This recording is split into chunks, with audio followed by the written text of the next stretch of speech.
Hello, everyone, and welcome to Asian Pacific Voices Radio, where you'll find stimulating conversations around diverse topics that impact our Asian Pacific American communities. I'm your host, Rasha Goel, and today we are thrilled to have a powerhouse entrepreneur, operator, and community advocate whose career spans finance, hospitality, and small business development.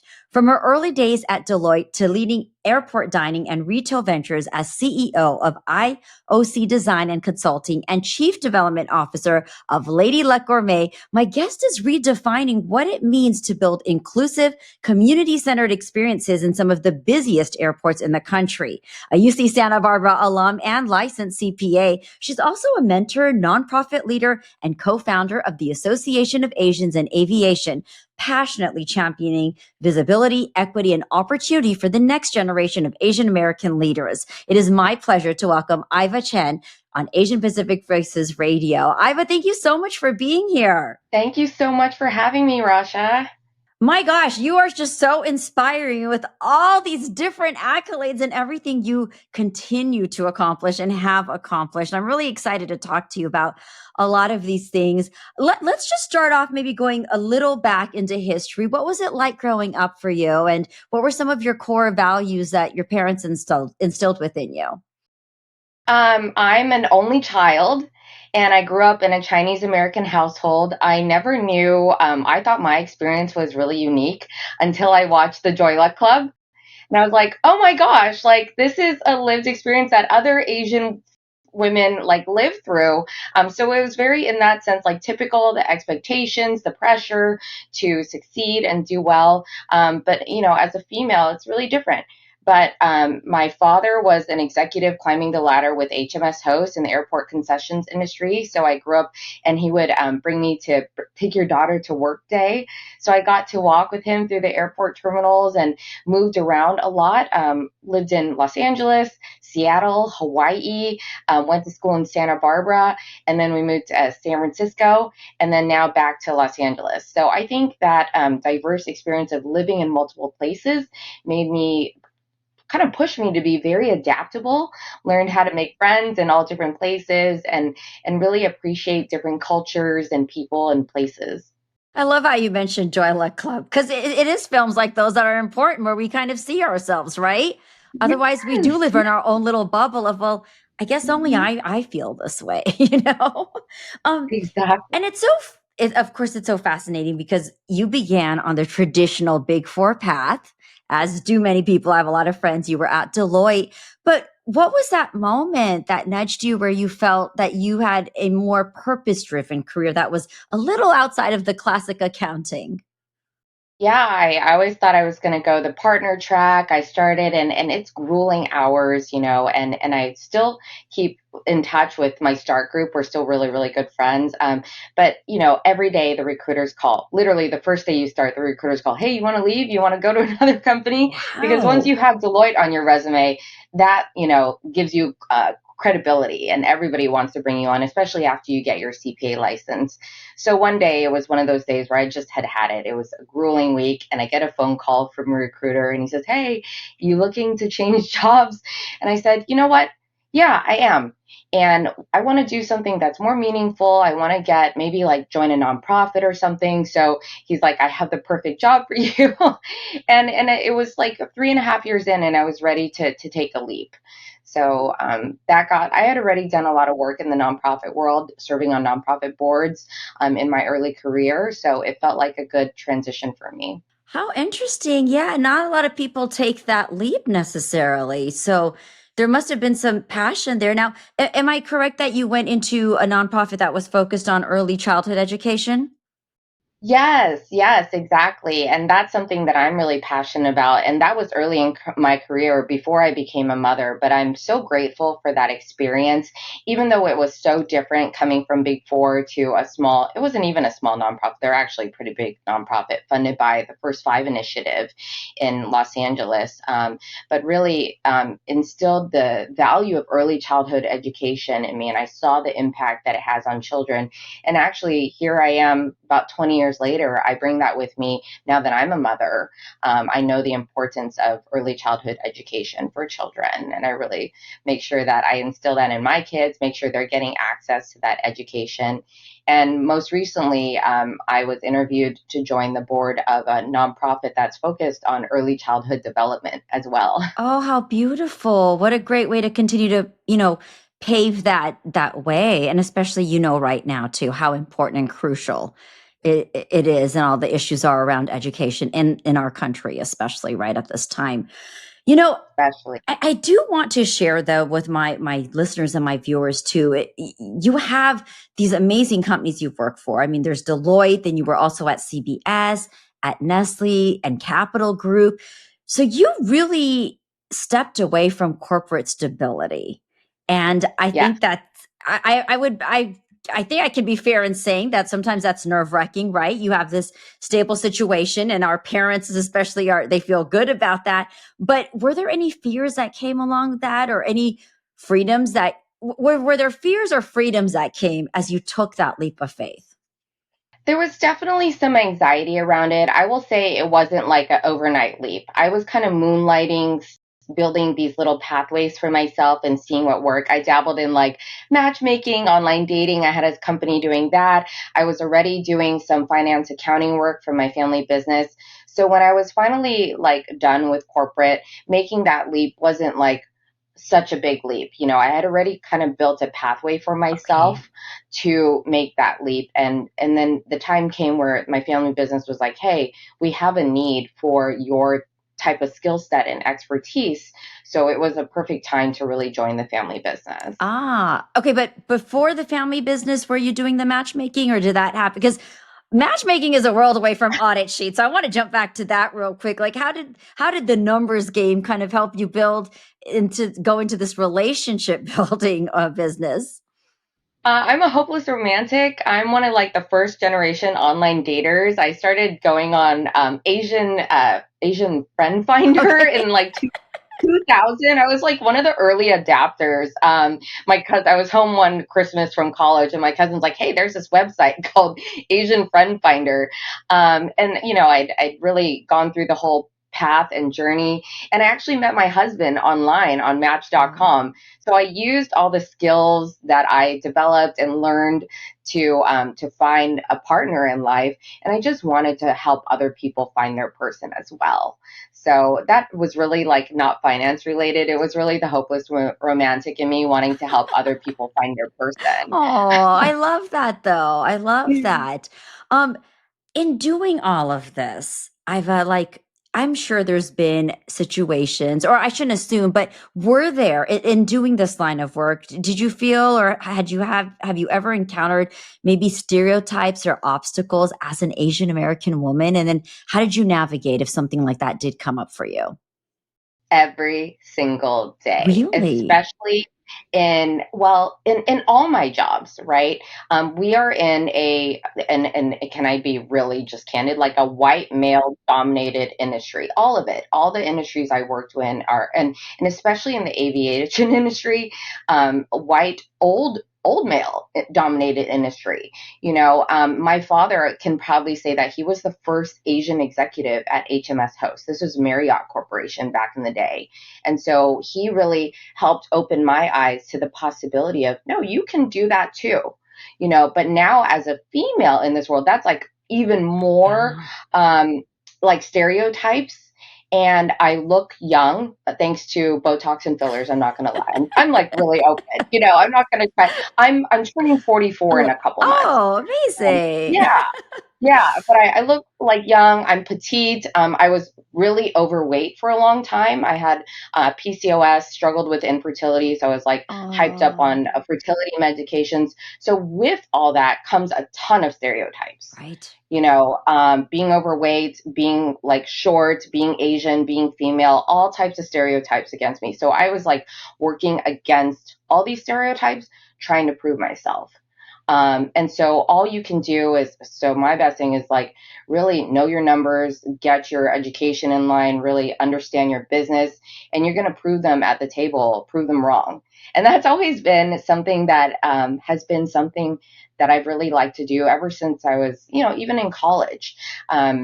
The guy I was dating at the time, I was a sorority girl in college, Alpha Chi Omega. And he would say, "You need to go to boot camp, princess." And one day in my dorm, they dropped off a flyer that said, Basic Leadership Training Academy, U.S. Army ROTC. It's a great resume builder. And I was like, hey, you know what? Let me try. I'm going to prove you wrong. So I went there. My parents, they shipped me off to Fort Knox, Kentucky for 5 weeks. I literally was put through a gas chamber. I went rappelling. I'm qualified on the M16. Like Wow. this was a sorority girl that showed up, and the first day the drill sergeant was like, "Drop and give me 20." And I looked at the floor and I was like, but it's really dirty there. That would be me. And she's like, "Cadet, like you are gonna drop and give me 20." I was like, "Okay, you got it," But I went in with the mentality of like, I don't know anything. I'm here to learn. I'm here to push myself.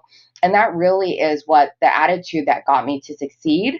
And in the end, I graduated ranking fourth out of 250 cadets, fourth in the company, was offered a scholarship to join the Army and become a lieutenant, a second lieutenant. Oh, But at that point, that's I know, incredible. right? I have to Isn't that acknowledge crazy? that. Like, that is incredible because that isn't your typical CFO training. First of all, let's talk about that, No, and then it's a very physical, demanding career very choice or demanding. even experience to go through that training. It's quite rigorous. I know it's not Yeah. easy. I wouldn't survive a And day. So I definitely, yeah, hats off to you.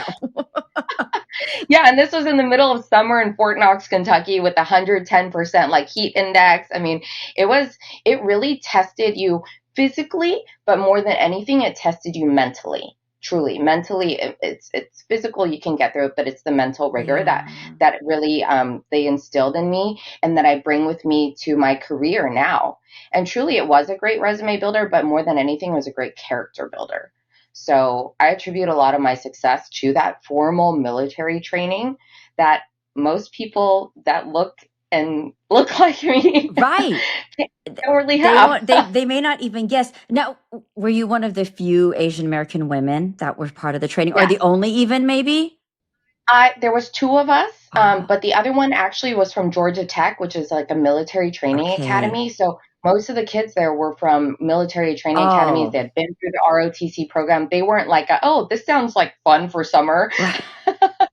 Wow, that's incredible. Congratulations on that. I've really Thank congratulations. you. I want to jump back though and tackle the mental balancing because as I Mhm. was listening to you talking about all the various stereotypes and obstacles you were dealing with at one time, I mean, it's great I think to have the prep and like you said, you have to be on top of your game, know your numbers, know that, right? That's the physical prep you can do.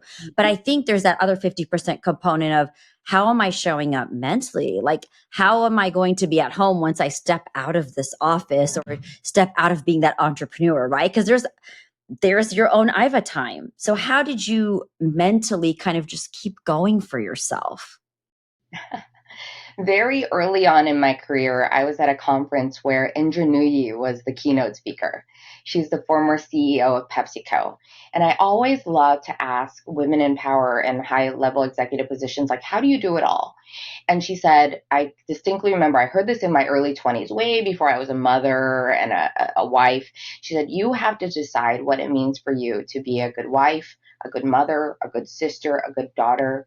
And then everything else, either let it go or you outsource it, right? So for me, being a good mother doesn't mean my home needs to be spotless. It doesn't mean I have to cook Yeah. every meal, but it does mean I want to show up for my daughter's, dance recitals or her Girl Scout events. I want to be there to tuck them in bed at nighttime, and then I want to go to be a good wife. I want to have date nights with my husband. And then I need to take care of myself too. I'm very open, as you can see, about my tools in my toolkit. Therapy is one of them. Mhm. Super great, very powerful. And then I could tell you most executives at this high performing levels, they have executive coaches, they have therapists. I mean, they have their whole team to help them succeed. And it is not shameful to have those tools in your tool belt to help you get there. And I very much compartmentalize my life. Everything is on the calendar. I have reminders. I have alarm clocks. Like if it's not on there, it's not happening. Because I know myself. I know I can't count on my memory for anything. Yeah. So everything is booked on there. And then I have to block out time for my family and then for myself as well. I love that. You know what I really like, what I really caught from that conversation too, right there, was you mentioning about what that means to you. I think in Mm-hmm. society we define, oh, so a good wife does A, B, C, D. Oh, having the perfect home. But I love that because if you know what that means to you, that's all that matters. I think the paradigms, they get set up for each one of us differently. And that kind of takes away from being perfect in each one of those Mm-hmm. categories, right? Like, what does that mean to you? Okay, house doesn't have to be perfectly clean, but I made the dance recital. I did good. Exactly. And to take it to the next level, I talk about this with my therapist. I told her, oh, Indra knew you said that. She's like, have you thought about asking your daughter what it means for you to be a good mom? And I was like, oh my gosh, Oh, that's a that good is, one. that's a good one. So I literally asked her the other day, hey, what do you want me to be a good mom to you? And Yeah. she says, Mommy, every night I want like 10, 15 minutes with you, like snuggle time, just to talk about my day. And I'm like, okay, you got it. We can do that. Yes. So even asking your children, what do you want me to show up for? What's important to you? So really getting their buy-in so I can, you know, make sure that their needs are being met I as love well. that. I feel like I'm getting therapy from you right now. because I'm the best therapist, by the way. She's Asian, she's a mother, she keeps it real, she doesn't judge. I'm so oh, grateful I for her. love that. But I mean, this is a great nugget though, because we always show up thinking what we think the other person needs, but why don't we Yeah. ask them so that we can really show up for them in that light? And I love Hmm. Indrajit too, by the way, such an inspirational woman. Love her so And much. of course, I mean, I understand that your mission is also about leaving a legacy. And you've Hmm. already accomplished so much and you continue to do that. But how do you measure legacy beyond profit for yourself? Hmm. Really building a pipeline for my children. And what's interesting, so I have a family business, and now that's through my dad, by way of my dad. I'm a second generation family business owner. And there's another family, the Goldilocks family, that's part of that business. I have my own business that involves, my husband and my children now. And then I work with another family business, Panda Wow. Express. So I get to see the whole gamut of how family businesses are. And I really want to instill in my children the value of work and hard work and earning, your place in this world. Nothing's going to be given to you. I really want to, the saying goes, teach a man to fish, feed him for a lifetime, right? I want Yes. to teach my children how to fish. I don't want to um, disable them from building a life for themselves and being dependent on somebody else. I really want to equip them with the skills and the values of hard work and even understanding how the world works. I think that was a big part of my journey. It's not just hard work that's getting there. You have to know the rules of the game, and there are so many rules. And the saying goes, don't hate the player, hate the game. Right. So you just those little nuggets that I'm trying to teach my children so that they can have a life that, the similar, hopefully we're giving them a beautiful life right now. I want to equip them with the skills to maintain this lifestyle I later love on. that. I love that. Hmm. And even in that, you've mentioned so many different businesses just within that. So if you were to launch a brand new venture tomorrow, what gap in the market do you see right now or in society that you think you'd want to fill? Oh my gosh, I keep telling people like I was just telling someone last night at a professional mixer, can someone invent a robot? And there's all these payment kiosks that people are trying to replace people with these Yes. kiosks. But nobody likes interfacing with an actual kiosk. They like interfacing with a person. So can someone marry the two and use AI where it's actually a person, but it's a kiosk, so it saves time. But yeah, that's like someone do it, and I don't need any credit for it. It would just make my life easier and better. And it would save me on like expensive labor costs, but still there's a person on the other end. Right. Uh, yeah. I want to wouldn't be surprised if that's being worked on right now somewhere. I Maybe hope we so. haven't seen it, but and I want to ask you real quick too. You've got some great adventures happening at the San Francisco airport, right? Opened up Yeah. the first Filipino restaurant there. Yes, first ever Filipino restaurant in a US airport, and it's been a resounding success. And we opened right at the beginning of the pandemic, which was a very strategic move. We were the only restaurant open in the terminal, Wow. and we just knew it was Filipino food or bust or a vending machine, right? Right. So we knew as soon as people would try our food, they would fall in love with it, and sure enough, they have. And now we're one of the highest rated restaurants in SFO Airport. We were just featured on KQED. We were featured by the Points Guy as one of the top 10 airport restaurants. So good, you don't want to leave the terminal. Wow, that's amazing. And then you've got a Yeah. Panda Express coming too? Yes, and I have a Panda Express coming. I'm so excited. It's under construction right now. This will be the first ever Panda Express at San Francisco International Really? Airport. I know. That's Can you kind of believe hard it? to believe. I would have thought they already have one over there. Yeah, no, No. I was able to do that for them. I Wow. have a long history in that airport. I actually started working in that airport when I was 15 years old as a snack bar attendant. You definitely have a lot of history. Wow. And I've worked as I'm a journalist. I've worked in the news area as well and covered a lot of things around the airport, especially here in Los Angeles. And you're absolutely right. We don't see a lot of women. Then we don't see a lot of women from different ethnic backgrounds as well either. I mean, men, it's starting to change a little bit, but still I think the number of women in aviation as an industry, I don't see a lot. I I recall that. Yeah, and I'm the newly elected board member for the Los Angeles chapter of the Airport Minority Advisory Council. So it's a national organization, Okay. been around for over 40 years. But even though it's the Airport Minority Advisory Council, we weren't seeing a lot of participation of Asians. So that's why I started sort of their cohort, the subgroup within that group, the Asians in aviation. So we just Oh, had our first in-person event at the Airport Minority Council conference, and over 22 people showed up. It was so great to really, connect our faces and not be strangers anymore. yes. Asians have a way of there's that crab mentality that's really unfortunate. And my favorite quote is Gandhi, be the change you want to see in the world. I'm not Yes. sitting here to complain. If I have any complaints, I'm going to make the changes about it. I'm like, you know what? The buck stops here. We're going to change this up. Absolutely. Let's break that cycle. And so we all know each other now. We were so excited to put names to faces and really like hopefully collaborate together in the future. We are stronger together, you Absolutely. And know. that helps build community, right? I've always had the mentality that there's enough for everyone out there. Like we don't need to grab and hold on. And it is better if we can collaborate. And I think it's really about community building. Can you bring some Indian food to the airport, maybe? I would love to. Yes. Actually, my grandma is from Bombay, India. Really? So I grew up eating Indian food. Yeah, she's Chinese, but she grew up in Bombay. Oh, wow. Hmm. Okay, hold on. Have you ever had Indo-Chinese food? No, Iva, no. let me tell you. Indo-Chinese food is the best ever. It's the Now combination I with need to look Indian and for it. Chinese. We've got some here in on Pioneer Boulevard in Little India, but Mm. nothing beats like going into like Mumbai or Delhi or Bangalore out there and having the authentic, but it is good. It is good because they fuse Oh, both of the flavors.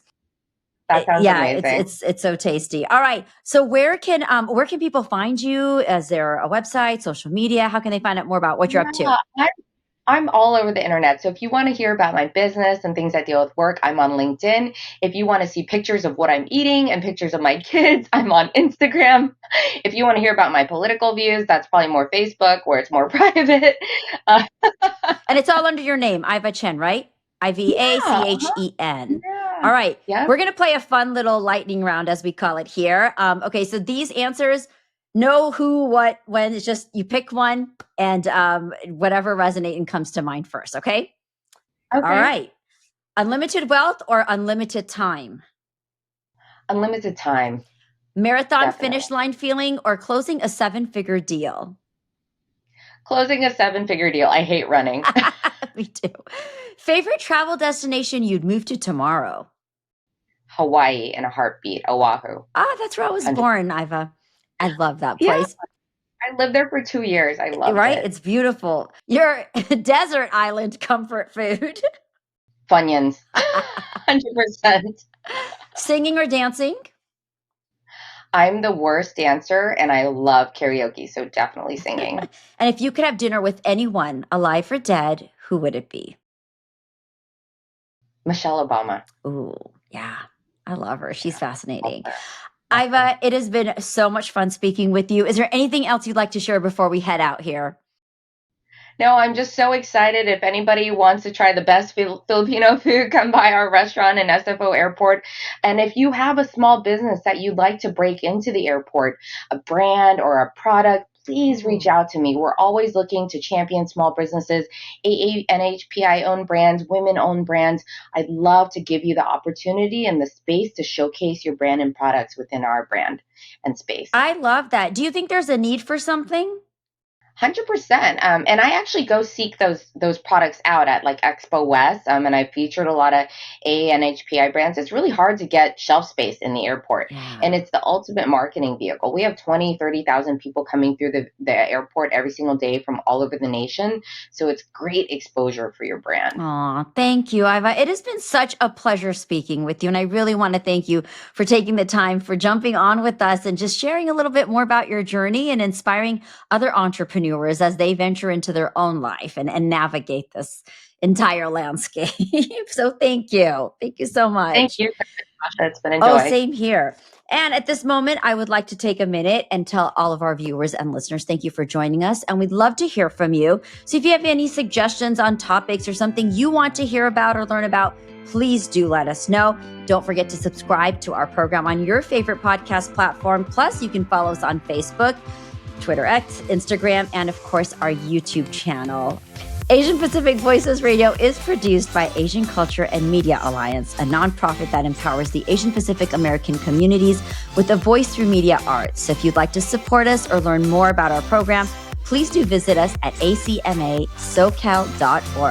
Once again, I'm Rasha Goel. It has been my pleasure to bring you these inspiring, inspirational, and just joyful stories. We hope that you take away something with you. Don't forget to join me again next week for another thought-provoking episode of Asian Pacific Voices Radio.